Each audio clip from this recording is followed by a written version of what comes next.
ও হাত ও পা উদ্ধার করে পুলিশ।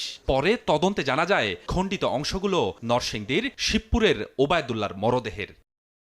সিসিটিভি ফুটেজ বিশ্লেষণ করে ওবায়দুল্লাহর রুমমেট শাহিনকে গ্রেপ্তার করে পুলিশ। এরপরই স্পষ্ট হয় হত্যাকাণ্ডের নৃশংসতা। পুলিশ বলছে অনৈতিক প্রস্তাব ও কথা কাটাকাটির ক্ষোভ থেকেই শুক্রবার দিবাগত রাতে ওবায়দুল্লাহকে চাপাতি দিয়ে কুপিয়ে হত্যা করে শাহিন। ঝগড়া বিবাদের এক পর্যায়ে এই যে ওবায়দুল্লাহ যিনি নিহত হয়েছেন, তিনি এই শাহিনকে বিভিন্ন অকথ্য ভাষায় গালিগালাজ করে। তর্ক বিতর্কের এক পর্যায়ে রাগে ক্ষোভে শাহিন সে আসে এবং উপর্যুপরি তাকে ওই ঘাড়ে এবং গলায় চাপা দিয়ে কোপায়।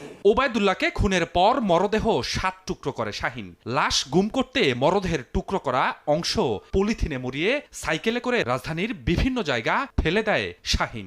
মানুষ যখন বাঁচার চেষ্টা করে তখন সে বিভিন্ন প্রক্রিয়া অবলম্বন করে। প্রথম যে খণ্ডগুলো ফেলেছে সেগুলো তো রাতের আধারে ফেলেছে, এটা নিয়ে প্রবলেম হয়নি। যখন তাকে সিএনজি ড্রাইভার জিজ্ঞেস করেছে ড্রামে কি আছে বা বালতিতে কি আছে, এখানে 2টা খণ্ড সে নিয়েছিল, একটা বালতিতে এবং এটা আপনার ইয়েতে মোড়ানো ছিল, গামছাতে মোড়ানো ছিল।